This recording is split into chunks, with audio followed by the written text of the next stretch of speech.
it's really good for young kids, if you can get them set up with, a bit more of a circadian lighting in their room. You can have it nice and bright during the day, and not bright as in like, dimming a light, but changing that colour. But then during the night, you can calm them down with a warmer colour. It's going to help them relax, and dim the light as well as changing the colour intensity.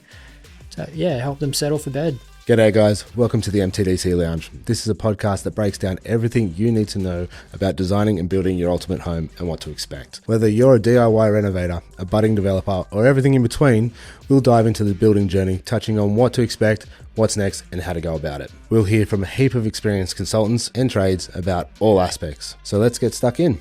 Welcome to the Lounge.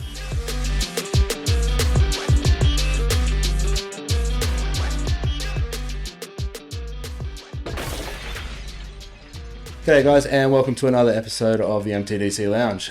You're here with the host today with Matt again, and we've got two boys from Custom Integrations. We've got Jess and Marcus. How are you, fellas? Yeah, good, thanks, Matt. Yeah, rock on. Well, guys, I've got you in today because your industry is probably one of the biggest industries that I really enjoy, and I think there's such a development here coming into, I guess, the new and modern designs. I want you guys to tell me what it's all about and how...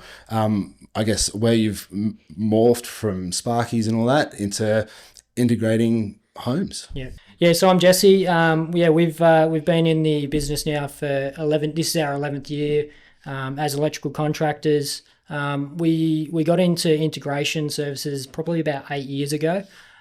We kind of found a bit of a niche. We wanted to really narrow down in what we did. We wanted to find something cool. And home automation solutions is something that's pretty cool. Always been into lighting control, audio, visual and stuff like that. So it's kind of, what we do. We've got a team of 7 of us, I think, 6 or 7. Yeah. Marcus works with us. Marcus has been around for quite a while. Yeah. So the beauty about what you guys do is automating homes. For the players at home, what does that mean for the guys who don't understand? Yeah, so I guess an integrated home needs to be, something that's got some technology in it. So automation, it brings everything together, and that's what your integration service is. So you've got your standard electrical, obviously, on a project. You can bring lighting control in, a media room, audio solutions, your home network. Security, access control. Surveillance, access control. But you can have all these as separate parts inside of your house. And with home automation, it binds it all together and integrates it together so that you've got your lighting control system that talks to your security system. That talks to your media room, as an example. So bringing everything together and binding those together, and not every platform can do that. Generally, you've got separate applications on your phone, and typically that's what other electricians may be installing. And look, they're great, they're fine. It gets people into the industry, and it gets people aware of what's possible. But we bring those services together so that you've got everything communicating and creating a simple, seamless solution for somebody. So, yeah. It's amazing what you guys do, and I can attest because you've done it for us, for myself. You've done it. I've had you guys in at my place, and doing the designs. The beautiful thing about what you're doing at the moment, and you touched on it about the security cameras and the home automation and the media room. We'll talk about the awesome media room in a moment, but security is becoming a massive thing around suburban areas. Being able to have access to all my cameras at any given moment, and having, I guess, access to the front door cameras, the access to the front door itself is fantastic. I think what is a great opportunity for the integration as well is having a home that works with you before you even get home, with the mums and dads at home who are, don't have the time to, put the dishwasher on or the washing machine on, or you want to put the air conditioning on, or, it's a really cold day and you haven't had an opportunity to warm up the house. You can flick it all on before you get there, which is magic. And I know you, Marcus, you're the media room guru. You've done it to my place. I could go on for days about what you've done to mine, but I'd rather hear from you. Yeah, well, I think you'd agree, being a build professional yourself, that great, when you put together a good design build team, that's when the magic happens. You get ecstatic clients. You know, when you've got happy clients, they refer friends and family, and that's what we want. We want clients that are happy in their homes, and that's where employing a system integrator is going to help, because you know we help to bring together a whole bunch of trades. You know, system integrator is a very different trade. We sort of are involved at three separate parts of the build. First is the that pre-design phase, where we need to get in early and help you design all these products and technology into the build, so that it's not going to cost the owner more at later in the build. The second phase is the actual installation phase itself, where we put the gear in, and then finally, with technology, there's we're going to be there for a long time. We're going to have a service relationship with the customer for years down the road. So, you know, it's there's a lot of different trades that the integrator has to touch base with on a project. And you've got the pool guy, the spa guy, security, electricians if they're using another electrician, air conditioning, and there's a lot of coordination that needs to happen through the whole build. And that's where we come in. We coordinate that. And I guess a lot of people ask what our role is, and one of our most important roles is we curate and we guide. So we just help people, you know, discover what they want, how they can get it, and basically help them through that process. So you touched on it a few times, and I think this is a really cool opportunity to highlight you're just not a sparky anymore. You're not just a bricklayer, you're not just a sparky, you're just not a plumber. You've got multiple facets to the skill now. So you've got your standard sparkies who come and run your wires, do your lighting and all that kind of stuff. That's your everyday stuff. You've got your class 2 that runs your power lines to your house, all that kind of stuff. But there's also the air conditioning sparky. There's also the integration sparky. There's also a plethora of a whole lot of other guys who specialize in these particular aspects. And I'm glad you brought it up, Marcus, because when we draw our plans, part of our concept space, and when I have people sitting exactly where you guys are, part of my conversation during the concept is, what are you thinking about doing with your lights? What are you thinking about doing with, it's a thing now. We're in that modern society where you don't want to be walking across a room to turn a light switch on. You want to be quick, effective, and have a nice vibe about the house. Like, I think it's important to kind of, I guess, present that to the client and how important it is to do it.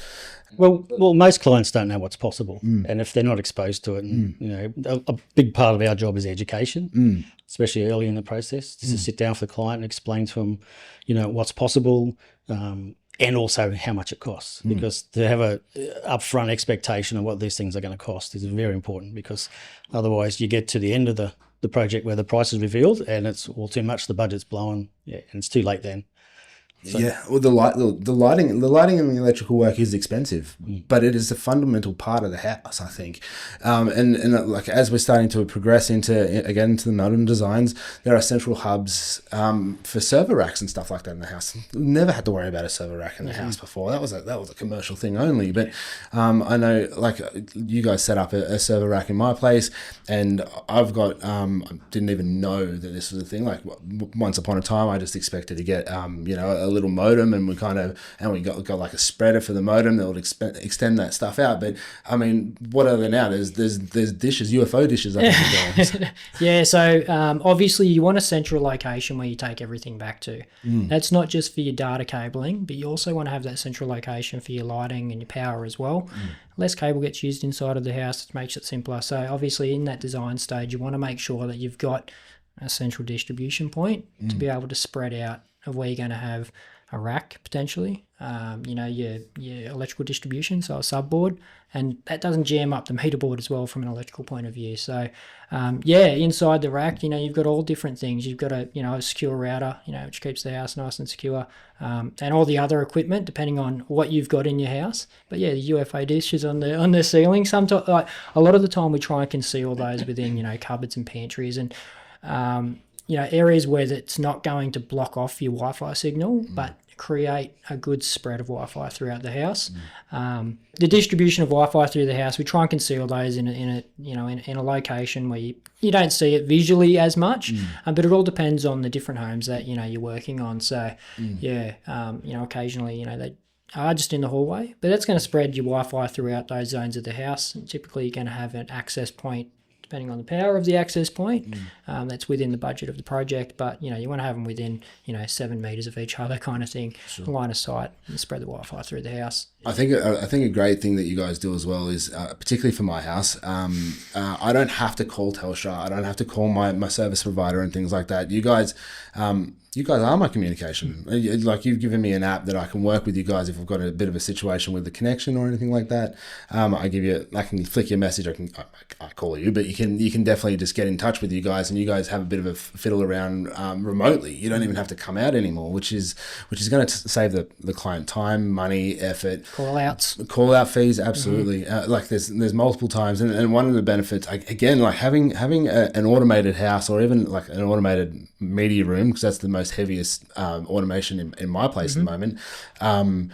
If a light's not working, or if a connection's not working, or if something that isn't quite working together like it should, I give you boys a call, and you're just like, not a problem, punch it in and it's all fixed, which is going to save that time, save that money.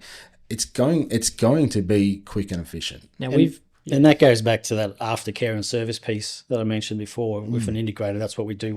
We're there to support you. Yeah. And guide you through. I'll jump in there, Marcus. When we typically, have a client, we've got a client for life. Yeah. A lot of the clients that we work with now, they're calling us back from 8 years ago, 9 years ago. When we first worked for them, if we first done their project, that happens all the time.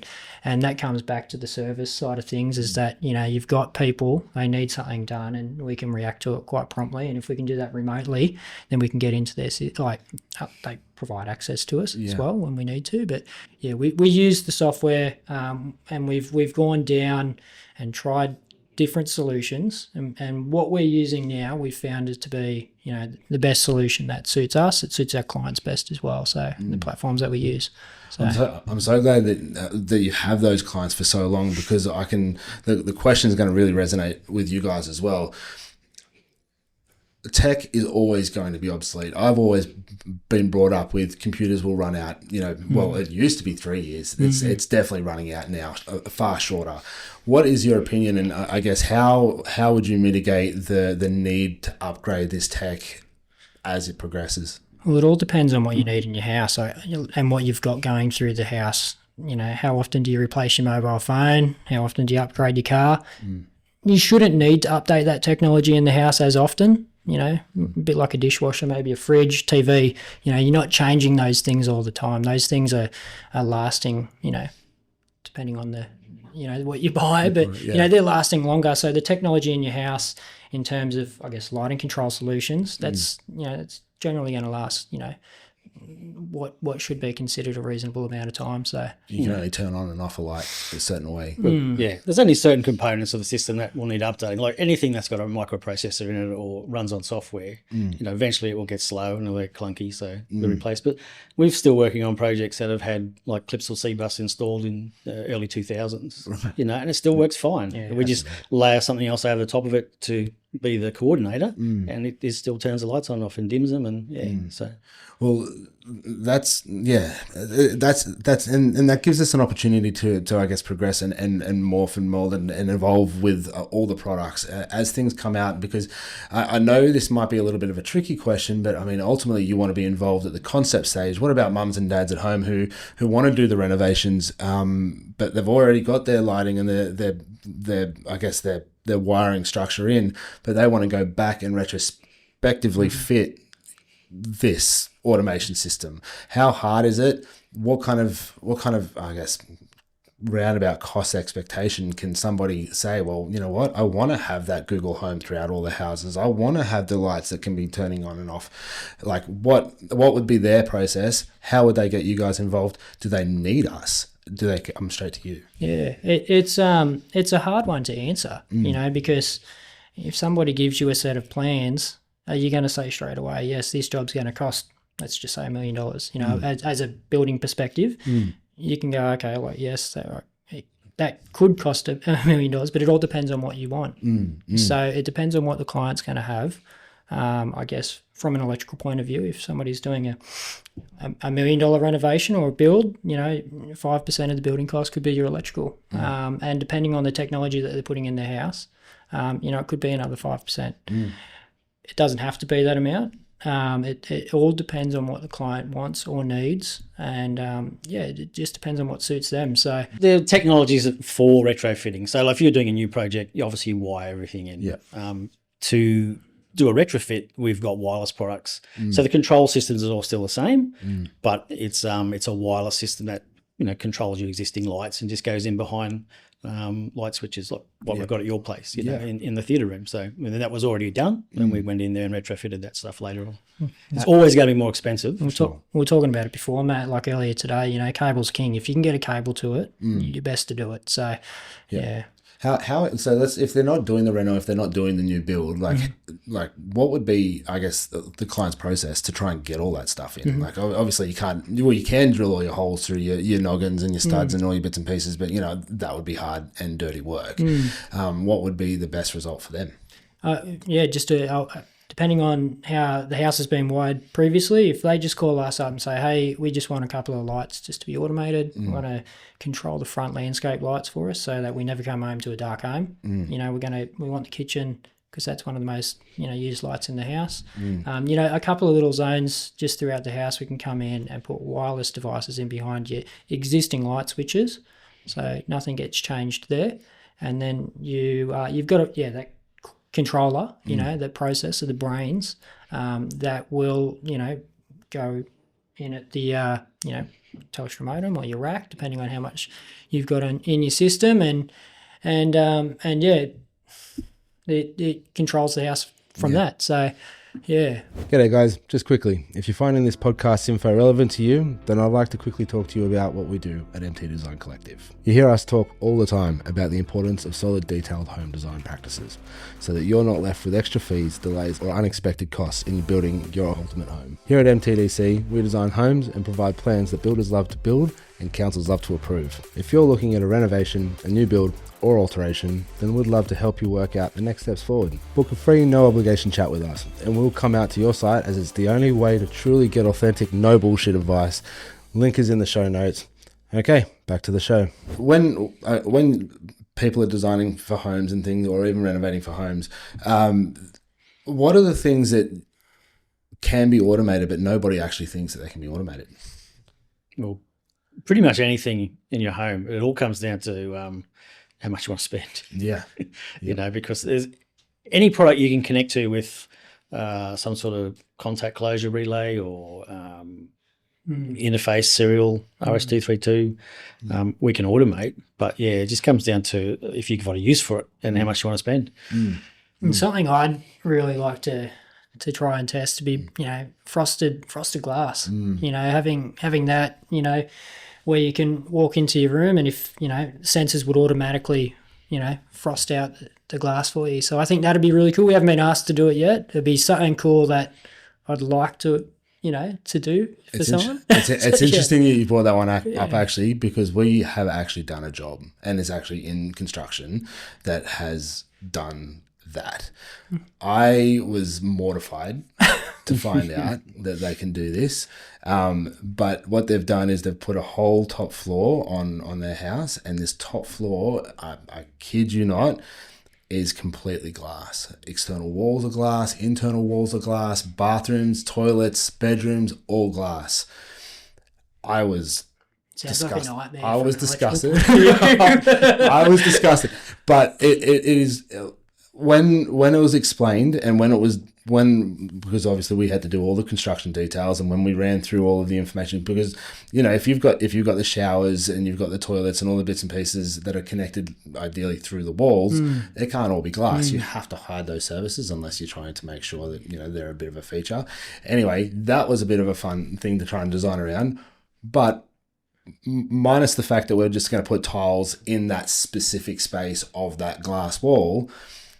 This gentleman has a light switch, essentially, or I dare say it would probably be moving over to automation, where he can shut off sections of the house of the interior wall. So say if he's in his bedroom, he shuts down his bedroom with the frosted glass, whoever's using the other side of the house, and it's an amazing thing to see, because there's all the wiring's running through the floor system, and then you've got the services that are running through the wall specifically for the water areas, but in essence, you can see from one side of the house all the way through to the other side if he doesn't turn on and turn off these frosted switches in these walls. I'll be interested to see how he feels about that after he's lived in it for 12 months. I just think the noise, there'd be no sound control or acoustic dampening or anything, would there? It'd be just all glass. Well, I would assume he would be putting the tempered glass or I guess some sort of soundproofing, but yeah, there's I've got questions about how you get things around, cables around, and it's that's how I'm thinking it from my point of view. Imagine if you accidentally break the glass, and whole world of problem. But like I had a chat before, a world made of glass, 24 hours of world made of glass, it was that specific. It was like that. How's mirrors going to be hung up on the wall without seeing these dotted glues and things like that? There's just so many things there that just is interesting and intriguing. Yeah. I'd like to see how he's going to deal with that. But yeah, it's just one of those things. Interesting. I think it's great. So I know there's going to be a million people out there asking the same question. How much, if any, does the Wi-Fi affect people at home? I guess the kids, pets, all the stuff. Is it really as, I guess, dangerous as people are trying to make it out to be? I can't answer that question. There's two types of radiation. There's ionising and non-ionising radiation, and the ionising stuff is what hurts. Yeah.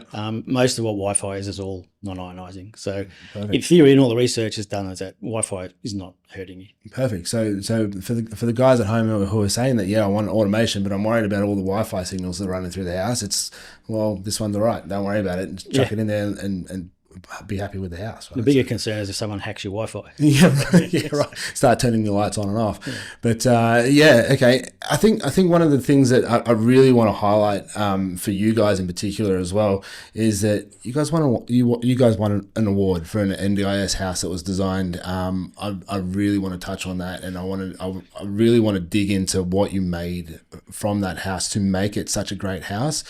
Who the client was, I guess, and how they needed, quite frankly, the services that you guys provide.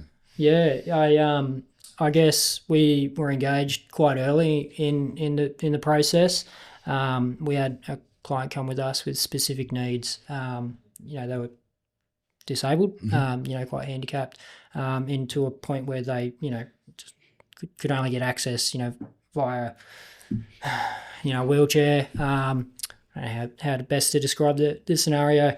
But what we were able to deliver for them was they got their independence back. They were able to gain access, from the front gate at their house all the way through into the house. They've got access inside the house where he can turn on the lights. He can turn on the television nice and simply all himself. He doesn't have to rely on somebody else to do that for him, a carer, his wife. He's got his independence back. They came to us nice and early, detailed what they wanted. They already had a good understanding of what they wanted and what they needed. Yeah. He was unable to, get any funding for it. Yeah. For multiple reasons, I believe, but we were able to help them. They were great through the process, and we explained the different possibilities, of what they could have inside the house. So it was a beautiful house. Yeah. The designers did a great job. You guys did a great job. Giving that client his independence back, particularly being in a wheelchair, because he had a 2-story house too. Right. It's a 2-story house. The poor bloke's in a wheelchair, but you guys looked after him, and he was able to get upstairs and use the space, get his turning circles around. The doors were opening, lights are turning on. He can now live a relatively decent life That's right. for himself, which he can live independently. He's got carers that come every morning. They've got their own access into the house as well, and he's able to live quite efficient. Yeah. Well, that was sort of the dream customer, really. Like Stuart he had his own tech company in the 80s. They did video design and special effects and things like games, that. I think. Yeah, that's cool. So he and he hasn't always had this condition. It's progressive multiple sclerosis, so it's getting worse, as he ages. So, and he just felt that the built world around him was just getting less and less accessible, and there was more things he was excluded from as his condition got worse. So, to help him with that, and he knew what he wanted to do, and it's been a process. So even since the project's finished, we keep going back and adding more things. As they find out more things that they can do, they want it and they add it. So and that is bang on the point. I think is the beautiful part about the automation thing. Like you have the ability to have these people who have a hard time to be able to live independently, and then you also have the mums and dads who live this rat race of a life that they can get these things done. Like these are split seconds, maybe a 5 or 6 second saving of a time, or firing up the oven, all that kind of stuff. But in a time where everyone's running for time and trying to get things done, these things matter. I think. In that case, with we were just talking about that house. It's not just Stuart that gets independence; it's his partner Leslie, who's his primary carer. Absolutely. I mean, she gets the freedom to be able to know that Stuart's at home; he can do what he wants to do. Yep. She can be anywhere in the world and just check in on him with cameras. Yep. It's amazing. The communication, like emergency calls, things like that. I really genuinely believe that automations of the home is the new thing. Like when I did the architecture degree,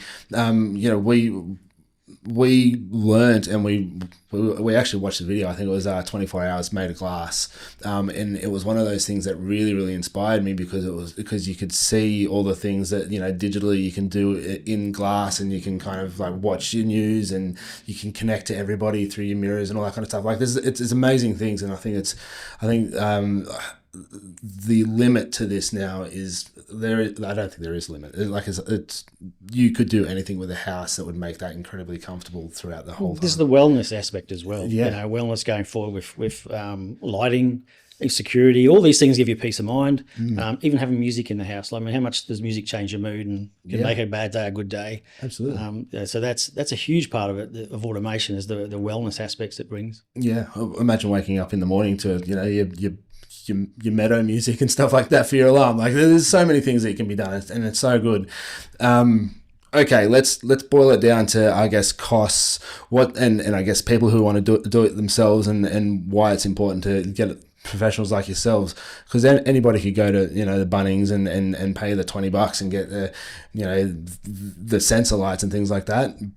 What's the difference between the $20 Bunnings job and, I guess, what the services that you guys provide? Your entry point with a basic lighting control solution, you can start as little as, $2,000. It all depends on how much you're going to put into it and how many lights you want to control, because the more lights that you put in, the more processing power you need. And other devices, not just your lighting. If you're going to control blinds or your aircon, you need to have that processing power to be able to, control it all. So, different processes cost different money. I'm getting into the nitty gritty now, but you can start as simple as like I said, $2,000 and work up to however much you want. How much? Yeah, that's right.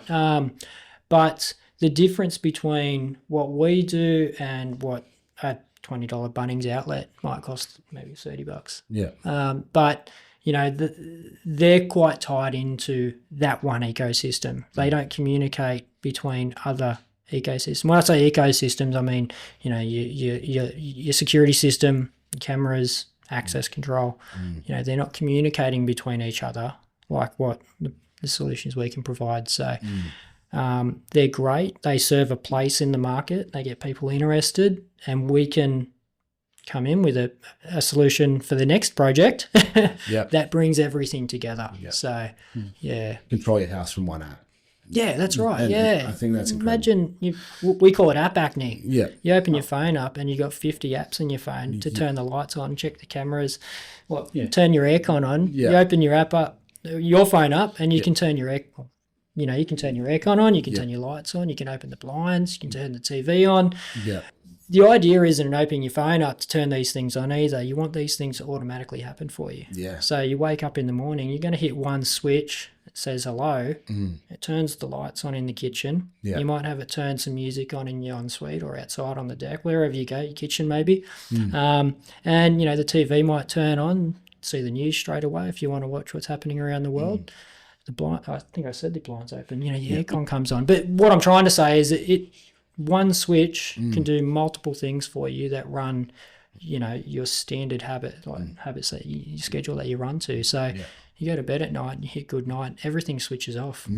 You leave the house. I think another thing is a big point of difference is that we will only ever install something in your house that we know that works. So we've tested it. We don't want call outs every 2 or 3 days to fix things. I mean, if you're prepared, because with anything in this industry, you're at the bleeding edge of technology. So if you're happy to go and buy a couple of lights from JB Hi-Fi and whack them in the roof, and then, that's fine. And if you're having issues with it, you can deal with that. But like, look at our houses. Our houses are science experiments. We've got all sorts of stuff in them, and our wives put up with things that they shouldn't have to. But I would never put some of those things in someone else's house because we've lived with it and we know the drama. And so that's the big difference between buying it yourself or putting together bits and pieces from somewhere and then using an integrator. Is that we will only ever install something in your house that's tried, tested, and proven, and is backed by good support.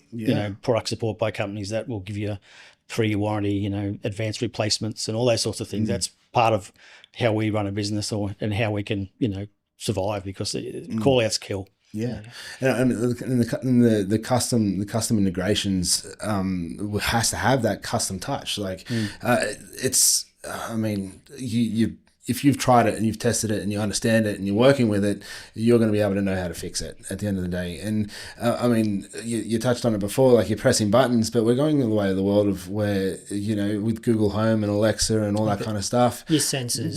Those sensors also do those things for you. I just use the button presses. Your phone actually, because I found out the other day because I was mucking around with my phone app, but I found out that the phone app registers to how close you are to home. Geofencing. And that's incredible. So like if I get close enough to the house, it turns all the lights on, and by the time I get home, everything's ready to go, which is great. And I mean, we're getting to that point now where you can even start talking to, like, if you got Google Home and things like that, you can go, you go, okay, Google, and start talking to it, and it starts firing up everything. You've just turned on someone's speaker. I probably did. But yeah, like there's such a massive thing just happening here, and I'm excited to be a part of it. Now, because this is such a niche space. If you have, I guess, I mean, you guys are the only integrators that I know of in Newcastle, and you do it amazingly. So I wouldn't recommend anyone else. But if there was somebody else, and let's say they do a job and then they kind of just disappear, how hard or how easy is it to almost get you guys to come back in and take over that system? Well, this is one of our points of difference. Documentation is key, and the owners own that documentation. Yeah. So if there's documentation, we come across this regularly. We should be able to work on those projects if there's documentation. Right. It isn't always the case. Okay. So it can be a difficult task, but well, it almost goes to the point that if you're walking into a project and there's no documentation, you consider whether it's worth taking it on, because it really, and the client on the other side of the equation doesn't know that it's such a big job. They just think you're coming in to fix something that's worked for years. But if you've got nothing, if you haven't got a copy of the software that's in the project, you've got no schedules of where things are and what they are, it can turn into a nightmare. So, and it could cost the client a lot of money. So from our point of view, you really got to consider whether you're going to take it on. Well, like on a side note, it might not even be a trade. Like if I did it myself and mums and dads at home do it themselves, and I'll forget my passwords the next day. But like if they forget all their passwords and don't have their documentation, let's say they rig everything up themselves, which gets done, and all of a sudden, they've got a system that you can't work with and you can't adjust and you can't get into it. So yeah, that's a definite. Sometimes you need to start from scratch again, but like most of the time, we can work around it. Is it a rip out kind of situation and start again, or is it? We've had projects like we've got a project in Belmont that was done by a really high end builder and a high end installer from Sydney. But it's a mess, isn't it? There's no documentation. We don't have access to any of the network equipment, and we can't get that information. The client spent a lot of money on this place, and now we're telling him that if you want to get access to your network again, we're probably going to have to spend a lot of money to either replace it or just to reset it all. And it hurts. So it's definitely not a turn off, turn on, back on situation, is it? No. Well, that's with our documentation and our industry association, which we haven't mentioned yet, but CEDIA, the Custom Electronic Design Installation Association. Wow. One of their big things is documentation. Yeah. Every project needs to be documented, and that documentation needs to be, the property of the owner of the system. So I know some particular builders would hold on to a lot of that information until they get paid. I don't agree with it.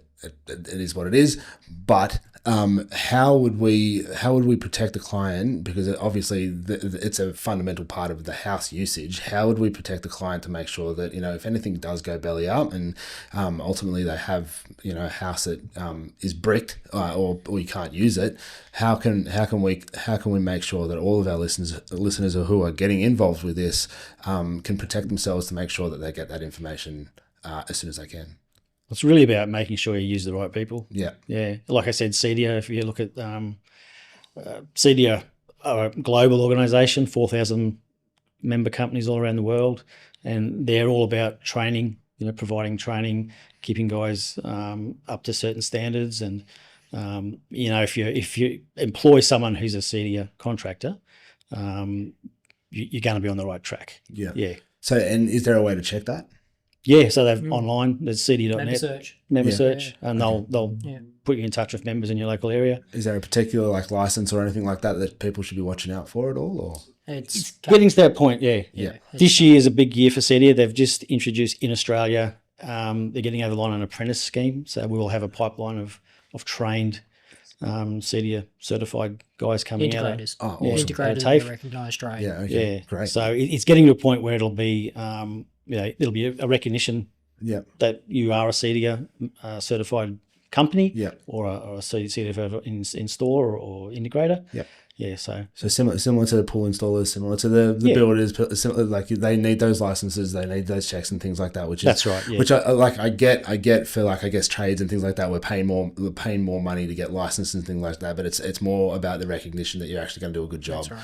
And I think it's needed in the industry with people cutting corners and things like that. We need people that's going to be certified and covered and actually know what they're doing. And I'm assuming that the system is going to be making sure that you guys can do what you're supposed to be doing properly. Yeah, that's right. Yeah. And it's designed so that designers, builders, homeowners, all have a good experience when they deal with an integrator. You want to be able to, when you interact with a company that's professional, knows what they're doing, and will service the client after the project's complete. You can be happy that you're engaging the right people for your project. Yeah. It's the industry at the moment is such a dicey one, and I think there's a lot of mess that's going around, and I think the more that we can get those honest and hardworking guys that are doing the right thing, unfortunately paying those extra fees to get certified, but you're getting the right person, you're getting the right job. That's right. And word of mouth is always good, and obviously reviews are always good. But I mean, if you're actually certified by the right bodies, then people are going to already straight away know that I'm going to get a house.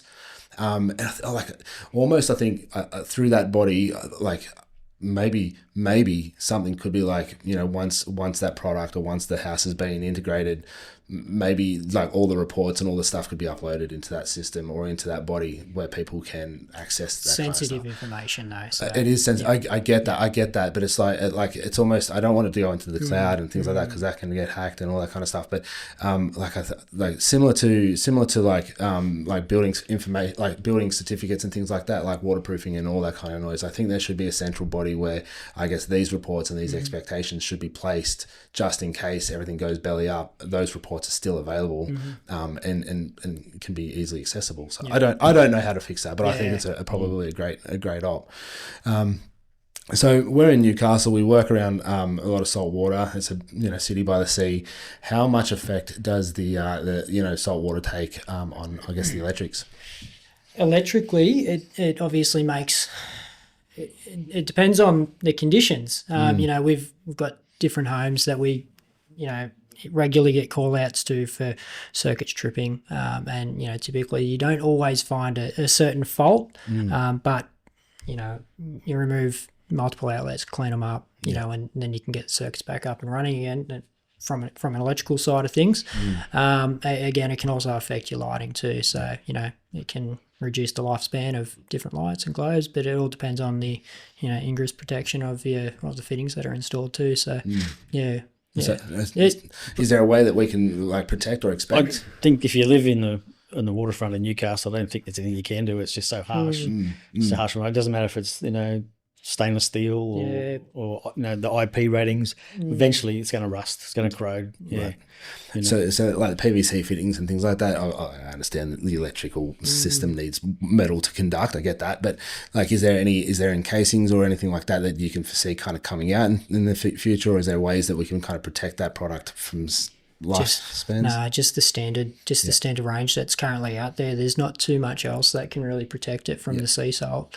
We've got clients that are on the waterfront, and they had standard outlets as a power points inside of the garage, and we had to replace them all with weatherproof outlets, and that has made a difference for them, because the salt would come into the garage and it would work its way through the the holes, and it would cause the circuits to trip. But replacing those with a weatherproof outlet has been able to assist them. So is there something that the clients or mums and dads at home can kind of watch out for to be aware that it's a corrosion issue, or is it just have a crack and find out? Old homes, you can see a green slime sometimes coming out of the which is, again, it leads back to old cabling, but also a bit of corrosion from the earthing. It can pop out from the bottom pin.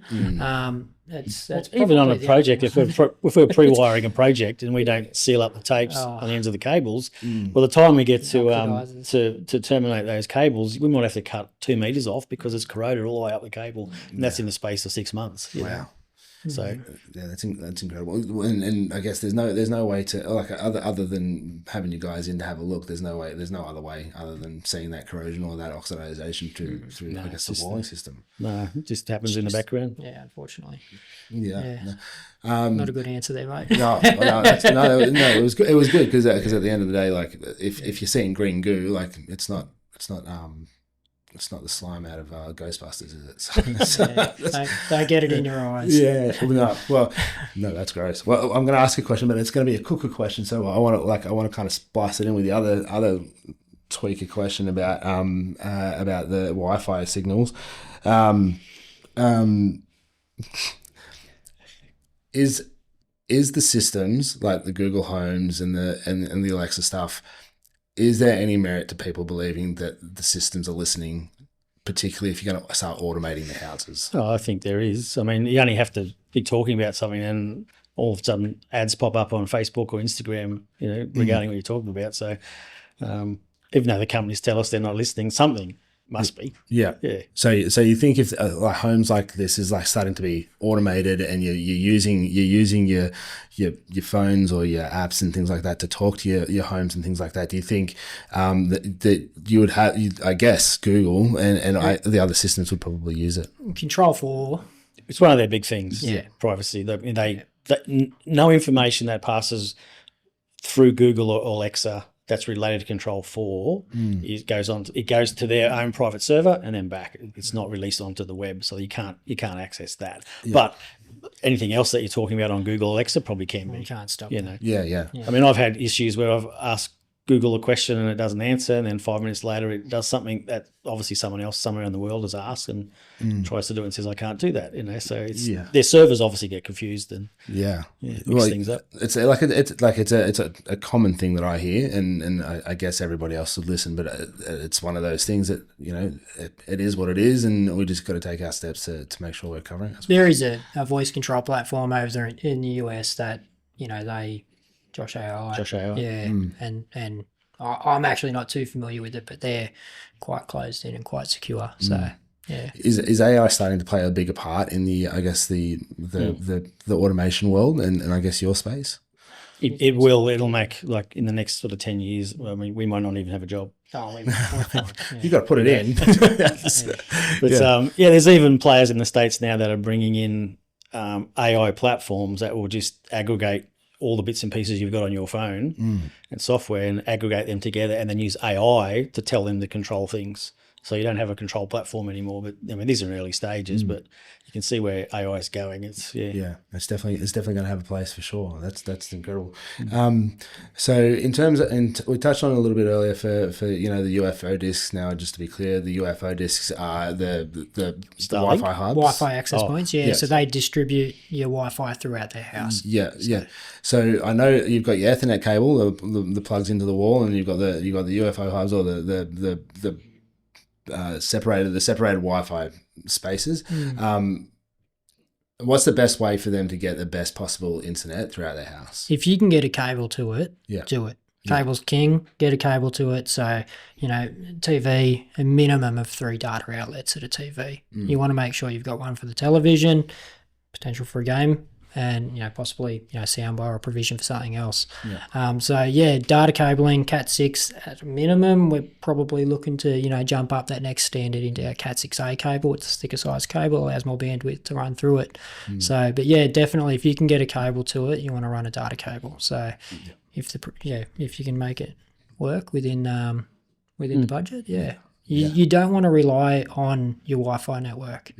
So portable devices run on the Wi-Fi, your phones, tablets, laptops, anything that can be hardwired, get a cable to it.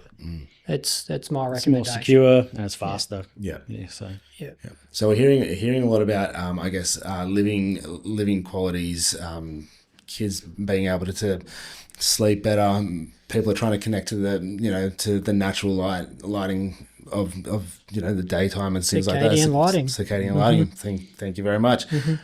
How can we incorporate this, and where does it fit into I guess automation? DALI lighting. So we're trialing DALI. Or we've been working with DALI for a while. But DALI is a lighter control protocol. And basically depends on the light fittings that you select. But you can have different lights that have your different intensity in 27K, which is the color rating. It's a very warm amber color, all the way up to a 6,000 Kelvin, which is your daylight color. So that's a real white, medical bluey white. And those, you can set that up with circadian lighting so that when you wake up in the morning, you've got a nice warm amber color, energize you and get you going, or get you awake. And through the day, it's going to transition from that warm to a daylight color through the middle of the day. Keep you energized to make sure you can complete the tasks at work, let's just say, depending on what you're doing. Obviously coming into the evening again, slowing your body down and helping you relax to get ready for bed. So start shutting down, They've been talking about it for a long time on the lighting side of things. But we're finally getting, the products coming to us. We actually had a couple come in yesterday, which we're going to trial, a different couple of lights that we're testing out, and we think it's going to be a bit of a game changer for us. I think it's very important. It's really good for young kids. If you can get them set up with a bit more of a circadian lighting in their room, you can have it nice and bright during the day, and not bright as in like dimming a light, but changing that color. But then during the night, you can calm them down with a a warmer color. It's going to help them relax and dim the light as well as changing the color intensity. Yeah. So help them settle for bed. And I guess through the automation, like it would realize the time, and it would if it's late at night, because I mean putting kids down and you've got an incredibly bright light, and they're just going to wake straight up. That's and right. You can tie it to the sun. Yeah. So as sun sets, the light changes color. Yeah. It goes to a warmer color. It's so good. It's so good. And having the kid, like if we're putting the kids down to bed, we're reading the book. You can still read a book at a dim, warm light, so the kids aren't like peeking. That's right. Under surgical light. So it's a really cool feature, and I can't wait to see that come out as well. And there's a real difference between the quality of fixtures as well. You know, things like color rendering index, which Jesse could talk more about, and just that quality of that light. So you could have two lights at 2700 Kelvin, and they can be totally different because they have a different color rendering index. Yeah. So you know, and that plays a big part on how your brain works. The colors, you know, the more natural it is, because it's all tied to sunlight. So the closer it is to sunlight, the better it's going to affect your sleep patterns and things like that.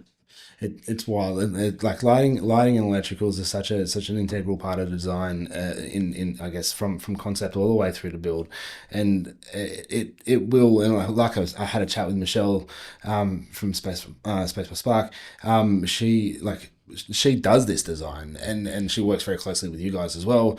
But these are the things that people need to consider, and things that will be ultimately, the way forward. The modern home, you know, you're prepping yourself for a nice, easy bedtime. You're up and about. You have the house working with you. It's going to be the difference between a comfortable home and a second rate space. Yeah, that's right.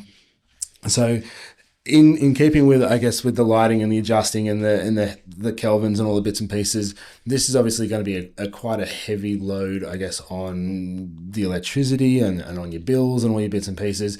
When you've got the dimming of the lights and I guess the connections of the automation, obviously the house is going to continuously run through that electrical load. Part of our system and part of, I guess, as a national design standard, we now have to, you know, meet these basic ratings of 7 stars. So solar will come in, and again, solar is another subspace of the electrical business. So solar will be a part of it. But what kind of load can, I guess, a client expect to have on their system from having automation? If everything's turned off, there is still going to be a minimal load. Yeah. It's not going to be drawing much though. So not enough to worry you. it might be a curly question for you guys, because I know solar's not your thing, but do you think like the solar system and a battery system, when they start to pick up a little bit better, I'm not completely across the battery system, but once the battery system starts to take place, can a house that's automated and running these fancy things, can it run almost perfectly and almost off grid, dare I say, with an appropriate solar system? I hope so. I think that's going to be something really cool. It's happening. Really help us. Yeah, it's happening in the States. Yeah. It really comes down to, in Australia, having access to wholesale pricing and things like that. You look at, say, a Tesla battery, it can actually make money for you. It'll charge itself up if there's a storm coming and there's going to be a few days without sunlight. It can look at the wholesale price, and during the day when it's really low, it'll charge itself up, and then at night it'll sell it back to the grid at the best price it can get. So, these are all things that are happening now. Yeah. But you can see companies like Savant have got smart load panels, so that each circuit in the house is smart, so that it can load shed. So if it's during the day and you need to shut down certain circuits or turn certain circuits on, it does it all for you in the background. When there's a storm coming, lightning storm, electrical storm, it'll take you off the grid and put it into island mode. Just all these things that they're coming. It's America's obviously the innovative market. Sure. There's a new distribution board where all the circuit protection, your RCBOs are all protected as well, and they're all back onto the network too. But and you can monitor down to a particular device plugged in how much electricity it's using. So you can look at your house dashboard Yeah. and say, well, there's something in one of the kids' bedrooms that's sucking all this electricity, and you can switch it off. Yeah, like my 13-year-old son who wants to stay on the internet all day, and I can switch him off, which is a beautiful thing, mind you. So yeah, like it's I can't wait. I am genuinely excited about the things that you guys are getting into, and I guess the builds and the way things are going. It's gonna be great. Like we've only touched on the integration, which is your baseline stuff. Like you do your home theaters, you do the integration to the houses and things like that. You also do like the electrician work and landscaping work, and you do all the lights and all the bits and pieces. So there is a massive list of stuff that I want to talk to you guys about. But keeping in mind, I understand that we've got an hour. Listeners, have that attention span of about an hour. So I'll leave you with that. And what I'll do is I'm gonna hit you with a few questions. You can take choices. I don't mind. And then we'll wrap up and we'll get you back in. Hopefully, I'll get Michelle in, and then we can really have a chat about what it means to have circadian lighting and where and how we place lighting and things like that. I'd love to dive further into, I guess, how a home automated house would be used in the future. And I think there's a lot here. So cool. I'll hit you with these questions and away we go. We touched on it a bit before. So we've got voice control or touchscreens. Depends on the user. Yeah, it really comes down to different user interfaces. Have benefits. I've got a garage that I have to walk into, and the light switch isn't in a great spot. I've got an Alexa down there. I can say turn on garage light. But upstairs in the bathroom, I don't want to do that. I just want to push a button and it turns on. I'm a voice control user. Yeah, I like using voice. It's not as popular. Yeah. For clients and users. So I'd say most clients don't want voice at this stage, but I use it all the time. I talk to a telly. So the telly just here, on the remote, you've actually got a button and you can kind of ask. You can ask YouTube to play something, which is fantastic. What's the most useless smart gadget ever invented? Quick fire. What is it? Quick fire question. Most useless. What's the most useless smart gadget ever invented? I've got one. A smart drink bottle. A smart what? Yeah. I haven't got one, but smart drink bottle tells you how much water you drink. Yeah, right. Yeah, that's probably pretty useless. I see the use. I see the use in the rings. I think the rings, the smart rings where they tell you about all your health. And I know there's systems in place where you can now almost use the ring to unlock your house and things like that, which is really cool. Okay. At the moment, I think it's pretty useless because you've got your watches and bits and pieces. Yep. We spoke about it. Wired or wireless? Yeah. One for life. Cable. Yeah. Always cable. Yeah. Okay. This one's a good one. And I do it all the time. A TV above a fireplace. It happens all the time. Yeah. You just need to make sure that you put it a certain distance above to suit your manufacturer's specs. So, if that's what the client wants, we just need to make sure it's run to specifications. But if you want the sight lines to be correct, you can buy a bracket that will actually lower the TV down. Yeah, right. To the right height. Yeah. So anyway, a meter above the ceiling, above the floor, is the ideal height for the bottom of your screen. Is that right? Yeah. So when you're sort of looking up there, you're craning up, and it's not great. Yeah, right. Yeah, well, when I'm sitting on my lounge, I kind of live like a prawn, I suppose. So, I get it.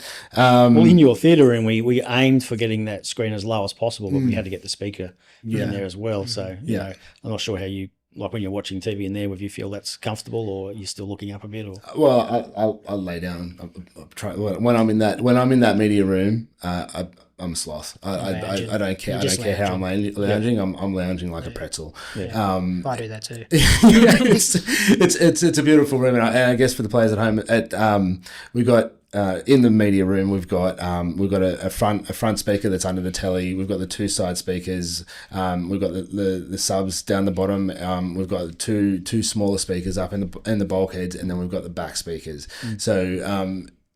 This is a whole nother conversation, but that's the Dolby Surround Sound Atmos system. Atmos, it's incredible. It's absolutely incredible. And it's not until you get a system like that that you don't really quite understand what you're missing out on until you're playing with it. Yeah, you immerse yourself in that room. Yeah. Your whole family's been involved with it, you know. The girls love it. You've created memories in that room that you wouldn't think, you know, just watching a movie, you know.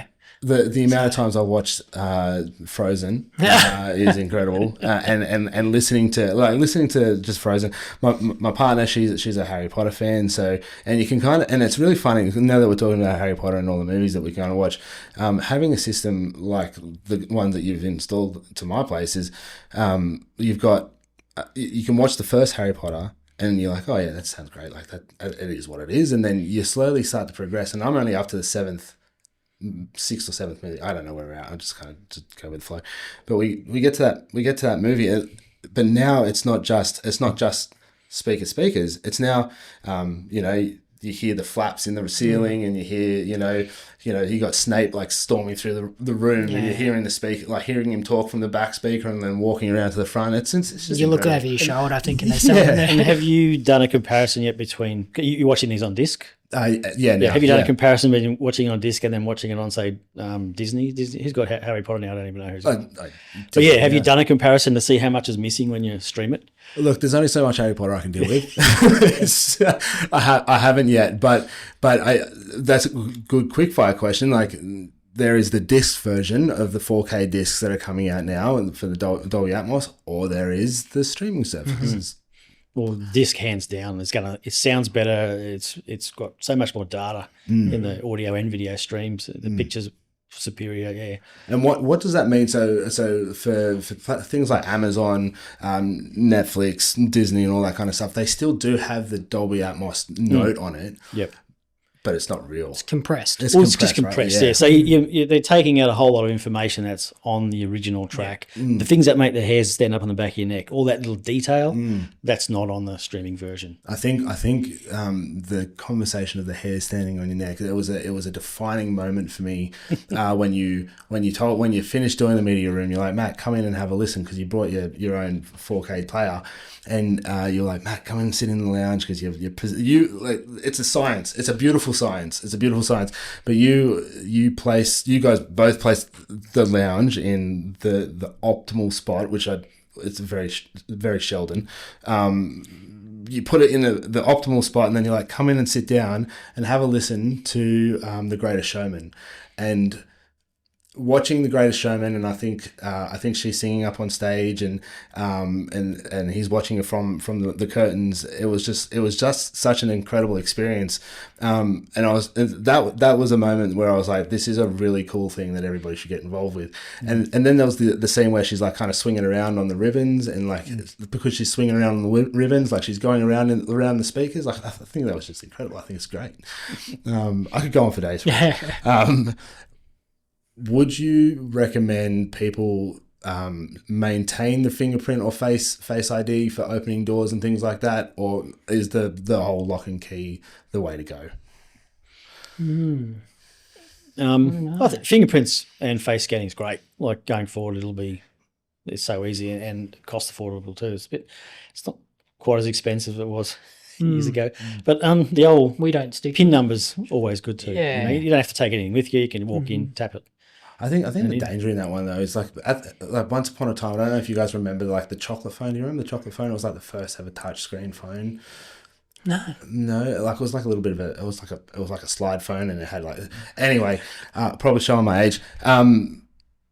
It never worked, and I think Tesla had the same problem, because when it was so cold, it didn't register like the touching and things like that. Obviously, that will slowly start to phase out because the technology is getting great. But I mean, there are obviously unforeseen issues that could potentially be, like, we're getting hotter. They could start frying the systems and things like that. Like the products we're using, we're not having those issues with. So I've had one for like 10, 12 years at my front door. And the other issue with keypads is if you keep pressing the same numbers all the time, those numbers become more visible, so people can see what numbers you're pushing. But not on they the don't have products that we're issue. using. No, they don't have that issue, so it's good. I like that they some door locks are actually getting a little bit tricky about it and starting to move the numbers around. I think that's fantastic. That's a really cool thing. What's the biggest mistake that people do with a new build? And I'm pretty confident I know your answer, but what's the biggest mistake that in your area. Call us after the Jip Rock score. Yeah, I thought that was going to be the case. Not bringing us in early enough. Well, even after like coming in late, there's just so many things you can't do. Like as you progress through that design stage, there are things that once they're locked in, you can't undo. Like you can't just reframe a wall to, put the speakers in the right spot, or you can't adjust all the trusses to get everything in the right spot. They're just, if you can do all that at the design stage, it all. Would you guys rather be called to run the cables for the power points and the GPIOs and all the bits and pieces and do the integration, or would you rather work with the Sparky who's running the cables and then do your custom integration? It depends on I'm the happy project. to do both. Yeah, we can do both. So we can work with other Sparkies. We want to work with more Sparkies. We want to be able to help them provide this service for their clients. So, but we're also, obviously, we work directly, with the builders or the clients as well. So, and we can do all the services. So, just either. Yeah, we're happy to work with more Sparkies. So. Cool. And lastly, and I'm going to take personal offence to this, smart fridges. Is it a gimmick, or is there a bit of merit to it? I think it's great. Yeah. Any technology, but the fact that it can see what's in your fridge, and then if you're hard up for ideas for cooking, it'll tell you what to cook. And it does. I've got the Samsung AI fridge, and I've got that connected to my phone, and it's snitching on me a little bit because the missus would pick me up in the day, and she'd be like, "Who ate my Twiggy sticks, or who ate all the grapes?" And there's my dirty great big hand just nicking all the bags. And so she's like, so it's got me into trouble a few times, but I like it, and I think Samsung Home actually does take note of all the stuff in your fridge, and then they put you in touch with recipes and things like that, which is really cool. Like, and it's not quite at that point where you can kind of order the missing ingredients. That's what it's meant to be there for as well, though. I imagine I'm not sure, I'm not familiar with the Samsung fridge, but like I've got an Alexa in the kitchen, and if I'm cooking, because I'm mostly the cook, and I want to set timers, I've got something in the oven and something on a pot, and I'll just tell Alexa, set a 10-minute timer for this, set a 5-minute timer for that. I imagine the fridge you could do that too with, can you? Oh, that'd be so good. So your stove is automated to your Alexa, did you mention? No, not the stove, but if I'm cooking, I just set timers. Yeah. If I've run out of sugar, I can say, Alexa, put sugar on the shopping list. All those sorts of things. So having that in the kitchen is great. So I imagine that the fridge would be an ideal thing for that too, because it's a bit of a hub in the house. Yeah, right. Well, I mean, that was the last question, but now I've got another one. Google Home or Alexa? Because there's automations now that are AI based, and I guess as they're coming, because you've got Gemini, you've got Google Home, you've got Alexa. I personally, I think Google Home is prepped for a more broader spectrum within the house, and Alexa is more set for specifics like Samsung and stuff like that. Which one's preferred? Well, I use Alexa, just uses Google. So, and only because buy a bit of stuff off Amazon, so it integrates in pretty well there. Yeah, I've always found Google to be quite intuitive, where Alexa, you need to be quite specific, but I know that's changed a lot recently, so yeah. Depends what you're using it for. Like if you're setting up for Control 4 is doing all the work. Alexa's just a microphone, basically. Yeah. So... There we go. I've got a million questions. I love this stuff. But, well, guys, thank you so much for coming out and having a chat with me. It's been something that I have been so excited to have a chat to you guys for so long. And I'm so glad I finally got to tie you guys down and have a chat. So I appreciate it. No, that's fine, mate. I got you a little gift to us. A gift for me? Yeah, I got you some merch. So mate, thank you so much. I really appreciate that. Good stuff. Couple things for home, couple things for the office. What do you got? Some swanky socks. Some swanky socks. Oh, I love that. Check that out. Oh, mate, thank you so much. We got some merch for you guys too, I suppose. We got jumpers and hats and all that kind of stuff. So we can swing that out to you as soon as we get out of here. Thank you so much, gents. Thanks, mate. Thanks, mate. All right, thanks. Thanks for listening to this week's app of The Lounge. To make sure you don't miss out on the next episode, hit subscribe. We'd love to get the message out to more homeowners like you. Make sure you leave a rating and a review, and we'll see you on the next app.